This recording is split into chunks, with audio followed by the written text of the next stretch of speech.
Hey, real estate agents, welcome to the Weekly Closer. I'm your host, Jeff Underwood, along with my co-host, Joey Sampaga. The man with the plan. How's it going, Joey? I'm doing good. I am super excited about this one. We've been trying to get this guest in here for ages. We have, and he's joined the Real Estate Marketing Maniacs. Yes. Oh, yeah. Here at Security Title Studios. Welcome, Grady Young. Thank you, guys. I'm very excited to be here. A little nervous as well, but I'm more excited. He's one of the top dogs here at Security. Yeah, I'm telling he is. Yeah, I don't know about a top dog. They give me different titles. I just make different decisions. You do some awesome stuff. Yeah. So, hey, you know what? Before we get into the topic that we want to talk about, right? You went on an amazing trip over the summer. I did. And I mean, I've always wanted Turks and Caicos, right? Yes. So my wife and I, we always wanted to go check out that place. I mean, so tell me, how white really is that sand, and how awesome is the water? Okay, so if I took off my shirt in wintertime, that's how white the sand is. It's Wow. like, it's white, blinding. man. It's like blinding. Yeah, you have to wear shades the entire time. And the water is just perfectly turquoise clear. I mean, it really is beautiful. The people there are amazing. My wife and I have been wanting to go there for a long time, and so we've researched so many different things, and we ended up staying at a condo right on the beach, oceanfront. It was pretty cool. Yeah. Great food, and just the whole island vibe, and people walking down down the beach playing reggae music. It was a really good time. Cool. Yeah, And long time to get there. It took like 13 hours to get there. 13 hours. Wow. Yeah. So did you Airbnb it?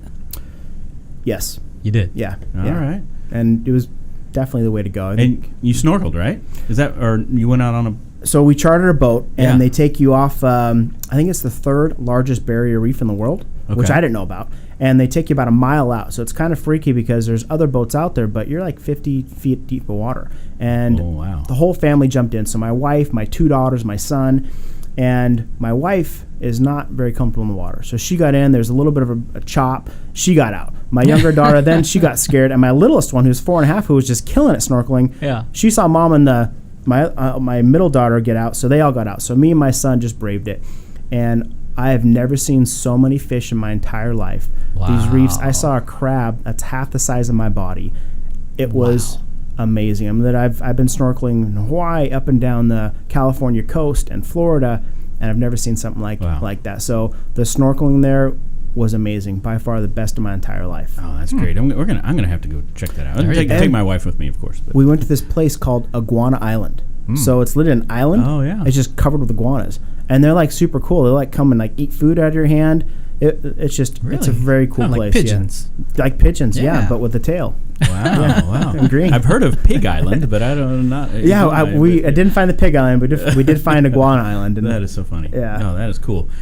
Well, I guess enough of the fun stuff here. But what about what's going on in the title business? I know there's a lot of buzz about certain things. So you want to give kind of the agents a? I think if I were to sum it up, the last couple of years have been amazing. Great market. A lot of openings, a lot of closings, but joint ventures have been really hitting our local market pretty hard. Yeah. Started a couple of years ago, and those are probably more, I wouldn't say legit, but better constructed joint ventures. Okay. Now they're popping up everywhere, and one of our main competitors, they have a joint venture, and they won't hop into that joint venture unless that broker can guarantee 80 to 100 and some odd deals per month. Okay. Because when you go into a joint venture, most of the time you split the title revenue. So the escrow company keeps the full escrow revenue, but you split the title revenue, and that's about a third of the revenue of a transaction. Okay. So when you do something like that, you need that volume. Otherwise, the escrow officer that's closing those transactions, they lose a lot of revenue, which means they make less commission. Yeah. Which means it's harder to make them happy. If they're making, let's say $100 per deal, and now they're making $50 and working just as hard, that motivation is hard to keep, and thus your service could possibly drop. So, those have been popping up.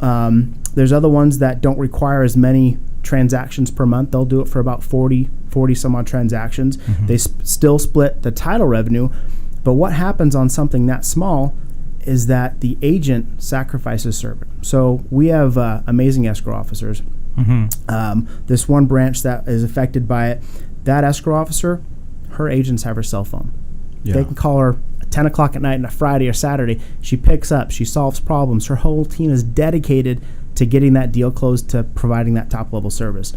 So when you start a joint venture, you have a whole different escrow officer, someone that doesn't have that commitment, that doesn't have that drive, that doesn't have that customer service to make sure that that agent's taken care of. So once that happens, the agent or broker, they make a little more money because they're getting, half of the title revenue, but the service that they'd experienced in the past no longer exists because people don't have the same commitment when they're making less money.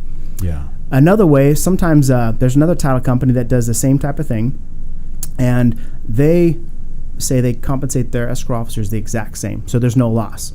But what they do is they add an extra work charge, which could be up to $500 on the escrow fee. Yeah.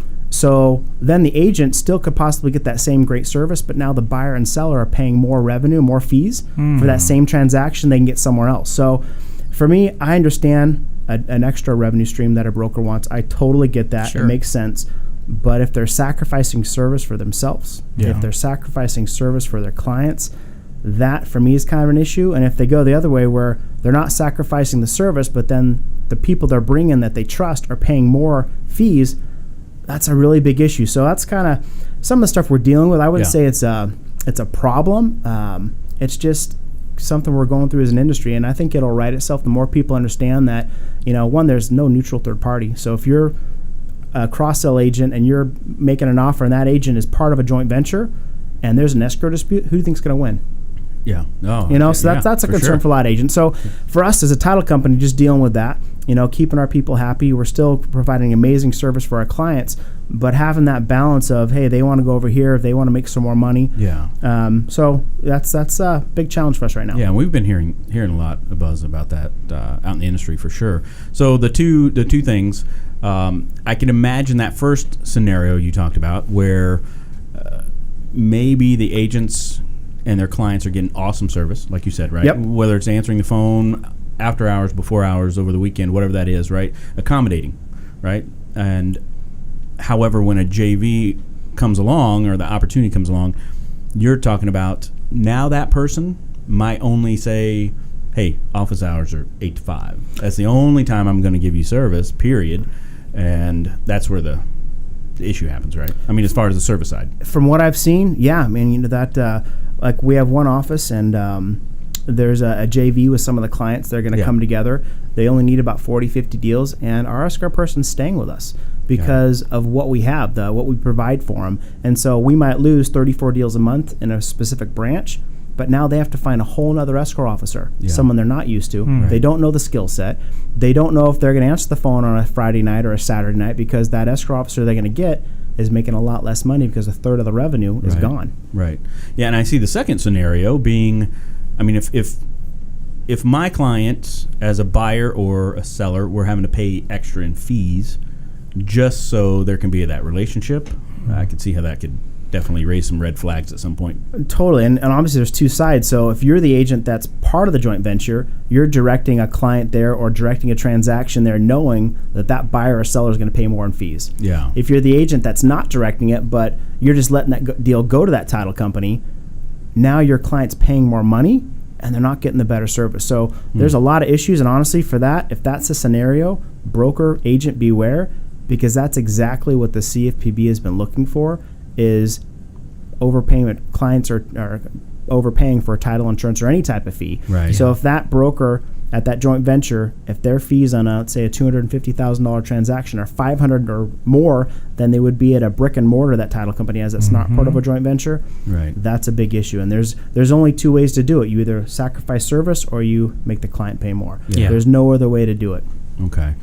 And these have been, I know you said a couple of years ago they kind of started, but this, like the ones that we're talking about here, I mean, is this something fairly new, just within the last few months? Or? So in Arizona, we've always had a couple companies that have had joint ventures, but it's really probably the last couple of years, definitely last year, where they're smaller and they're making different scenarios that kind of make sense so they can get those smaller volume brokers to jump in and combine forces and do a joint venture. And honestly, our company provides great service. We have amazing resources for our agent. We hire the best in the business, and I know we're not going down that joint venture path. We'd rather have fewer deals with greater service and get full fees than sacrifice, get more deals with fewer fees, and not be able to provide that great service that we're known for. Yeah. Yeah. I think the brokers are going to have an important decision to make here. I mean, it's I agree. Unfortunately, as we all know, money sometimes talks. I guess you could say that. Right? It does. And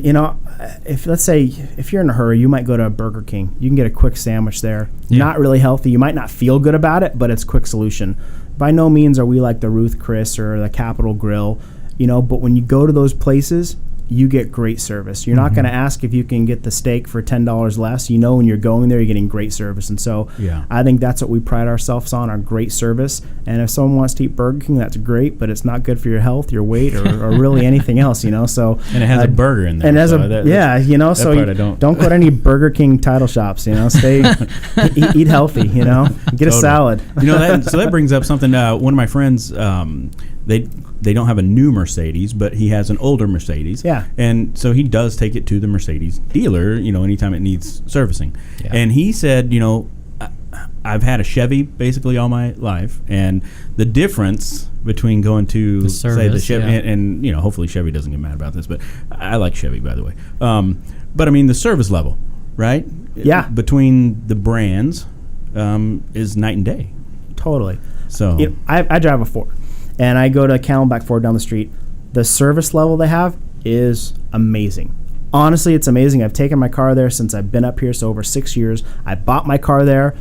They're probably the same price for an oil change as like a Big O or Big O tires. And nothing against Big O, but when I go drop my car off at Ford, they come out, they take care of me, they wash my car. There's cold water. There's TV in the lounge. They'll drive me to the office. They'll pick me up from the office, no charge. Free Wi-Fi. And so it's not a lot, but the service is there. And I've had my same, I've had two different tech reps there that kind of service my car. They know me. I can text them, hey, I'm coming in tomorrow morning. Oh, see you there at 7, Grady. It's just the level of service. I might pay just a hair more, but for me, to have that personal touch, it makes a world of difference. And I think that's something that will be taken from our industry if these joint ventures take over, because there's not enough money. I think we'll lose some of our talented people. They'll go other industries where they can make more money and provide that service. So for me, our company, we're just pushing the service. We're staying loyal to our clients, knowing that hopefully they're going to get bad service and they'll come back with us. And, we're going to stick it out. We've been here for 42 years, and hopefully we'll be here for at least another 23. Yeah, for sure. Well, and I guess I should say that not all Chevy places are probably bad, right? Yeah. No, I like Chevy. I mean, we have a GMC, but no. But I guess the point that, the point exactly is, if it's a place that just a general one-off, the vehicle that everybody's buying, right, is going to be different than that high-level service you're going to get from the Mercedes and the... So, I agree. Same thing in the title world. I agree 100%. So, well, as real estate agents, we always want our clients to have the best service. When they're dealing with us, when they're dealing with our real estate partners, right, with Security Title or whatever other title company or our mortgage partners, we want to make sure that they have the best service rather than taking money out of their pockets, right, so that they can pay more for less service. And that money then goes to the brokers or whoever. Yeah, That's crazy. Yeah. We have a really good client. He's been a friend of mine for 12 years. Their team does an amazing job. And he's been hit up and met with a couple different joint venture companies over the last year or so. And he always talks to me, and this is what they're saying, this is what they're doing. And I'm honest. I'm not going to lie and tell them, hey, you know what? With what you do and what you can direct, you'll probably make a decent amount of money with that. Yeah. But you're going to sacrifice service because the escrow person you've used for the last 5 years won't go. They're not going to make enough money. And honestly, you probably make 10 to 20 grand more per month. It's not worth it to him to lose the service. Yeah. To lose 3 or 4 or 5 or 10 referrals over the course of the year because the service dropped. And right now, their referrals are off the chart. So, it's pretty cool to listen to someone that's at that level, that all he cares about is service, the reputation of his team, and not to tarnish that. So they're all out there, and it just depends on what that specific broker's needs are. And I understand. Well, and their name's on the line. I mean, their brokerage name is on the line, too, because let's say they get involved with this, and a year from now, the whole thing implodes, right? And it gets out, or whatever the case, right? And I mean, they're putting their reputation, they're putting their their name out there as. So I think they have to be very careful. They need to think long term versus short term. Well, what do they say usually? The real estate market's like a 10-year cycle. I think we're coming up on year 8. We're in year 8, depending on who you talk to. So we got a couple years of a great market. I mean, our inventory is a little over 17,000 homes right now. The ninja loans are coming back. All sorts of stuff it's just crazy. And so I don't know if they're trying to make the market implode on us. But when that slows down, that same small JV that only needed 40 deals now can only direct 20. Now they're not even making any money, and they're stuck with that same service. And so a lot of times, we'll have employees that say, I'm going to go work over here because they've offered me X amount. Got it. I said, okay, well, my title, and my boss, the president, her title. Do you have our cell phones? Yeah, I text Patty last week. Yeah. And did she answer? Yeah, on the weekend. Yeah. Do you think you're going to get that somewhere else? And when the market slows down in 2 years, how we keep our employees. Do they do that? Well, I don't know. And so, that little bit of money up front can create a lot of long-term pain. Yeah. I think your phone just went off. I think it's somebody asking, hey, Grady, where do I get a ninja loan? No, I'm just teasing.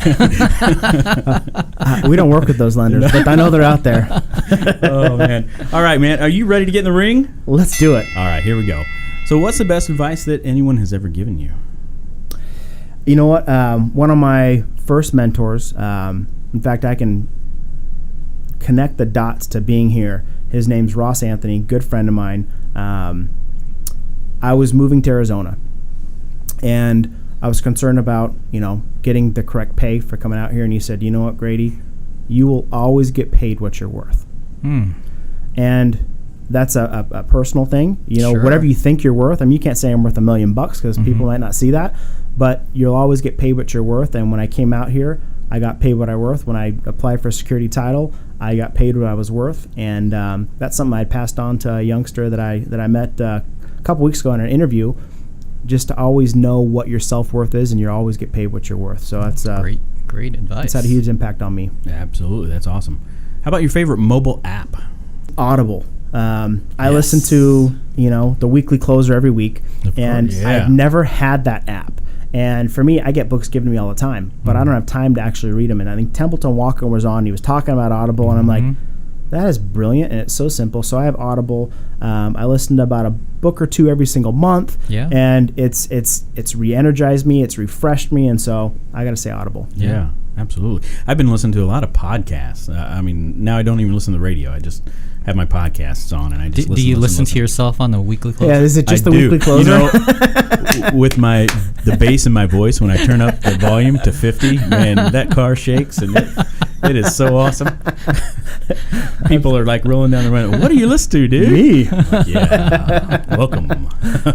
Oh, that's funny. How about so if you've been listening to Audible, how about a book recommendation? Right now, I'm in the book Tribes because you guys have talked about that. That's a good one. But the last book that I listened to, it was by Terry Shodine. It's called Scrappy. Okay. And Terry Shodine's a great author. When I first joined Security Title, I got sent, and I went through a speech class with her for public speaking. She has great books, and the premise of being scrappy is just to do things differently. If you give yourself that opportunity to get that at bat, whether it's you have an interview and you find out the person you interview likes the Cubs, and you go buy a Cubs hat and you say, hey, I want to be on your team, and send them a hat. Just little things to separate yourself from the rest of the crowd.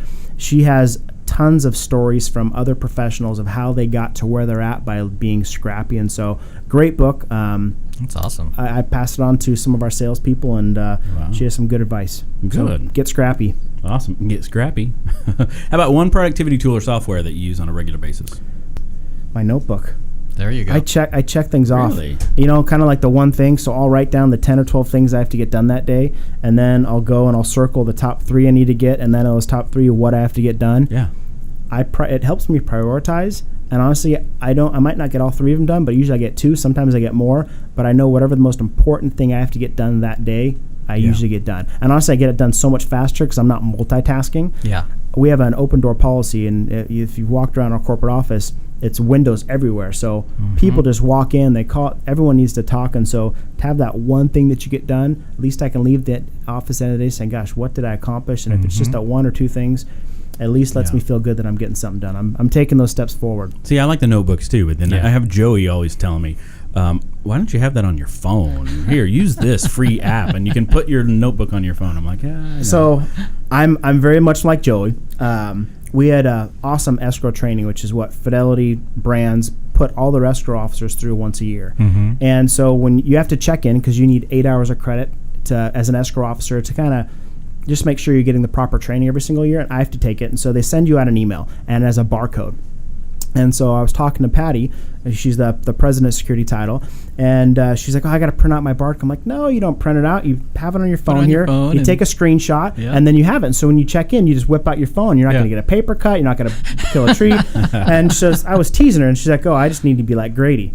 So literally, I go there. It's Thursday morning. This happened for 4 years. And this hotel is like 10 minutes from my home. It's at the Sheraton Wild Horse Pass. So I get there, and I'm going to check in, and I go to grab my phone. I left my phone at the house. So I didn't even have it. So I had a paper copy. It would have been in my briefcase. And so she had her phone. So, I like being mobile, but sometimes a piece of paper works too. Yeah, that's a funny story. Yeah. All right, last question. Drawing from the mask. Here you go. Okay. This is beautiful. What is that, velvet? All right, let's see what you got. What is the most adventurous thing you've ever done? I've skydived, I've scuba dived. Probably the coolest thing, it was scary at the time. I snowboard, and I've been snowboarding since I was like 16, right around the time snowboards were invented. When I was in my early 20s, me and about 5 of my friends, we went to South Lake Tahoe, and we went to the mountain called Kirkwood.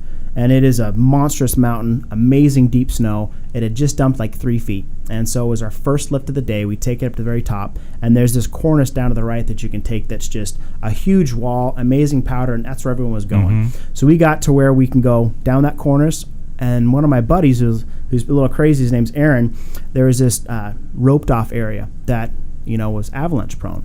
And it was just completely fresh powder. And so he just screamed and took off. And then my next buddy screamed and took off. And so I'm like, all right. Ropes usually mean don't go, right? Yeah, they mean don't go. The red rope. It was a red rope too, which means you really don't go. And so we all started heading down this thing. And we were like halfway down, and then we weren't going anywhere. We were actually on the snow, and the snow was going. So it was starting to avalanche. So we got out of this little avalanche and opened up in this meadow, and it was knee-deep snow. Best powder I've had my entire life. Wow. Killer run. We got down to the count track. We were giving each other high fives, and these ski patrols pulled up, yanked all our tickets, and it cost $75 for that one run. I think the ski patrols are just pissed because that's what they want to do later on that day. Sickest run ever, and I still haven't forgot about it. So worth the $75. I'd do it again right now. Yeah, in fact, I'd pay $75 just for a run like that now just if I try could. it. Yeah, man, that sounds great. That is awesome, man. Yeah. Snowboarding, man. Do you get to go up north then? Yep, we have a little place in Pine Top, so I ski. I snowboard 4 or 5 times a year, and same group of buddies, we go to Utah once a year for a boys snowboarding trip, and that's one thing I'm good at. I don't think you can beat me down the mountain. Do you wear a cowboy hat? Just boots. My snowboarding boots are just boots. Just boots. They I know they you're have into spurs on country them. music and stuff, right? Yeah, no, they have spurs on my boots, and I wear the big belt.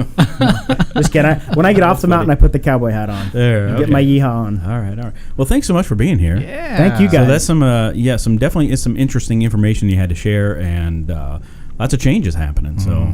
The world we live in, our industry right now, it's constantly changing, and so I think it's just letting some things change and enjoying the ride. That's right. Well, thanks so much, man. Thank you, guys. All right. Well, with Jeff Underwood, along with Joey Sampaga, the Real Estate Marketing Maniacs at Security Title Studio for theweeklycloser.com. We'll see you next time. Take care. Adios. All right. Good job. Thanks, guys. The Weekly Closer podcast is sponsored by Jake Krabby, NMLS number 877141 at Academy Mortgage. Are you looking to buy or refinance a home? Jake Krabby is your mortgage professional. Contact Jake at 480-442-9291. Jake Krabby is a loan officer at Academy Mortgage, NMLS number 877141. State license for Arizona number 0920357, AZBK number 0904081, and New Mexico number 877141. Academy Mortgage Corporation, NMLS 3113, and New Mexico 01451. Call 480-442-9291. Address 15333 North Pima Road, Suite 205, Scottsdale, Arizona 85260. Academy Mortgage is an equal housing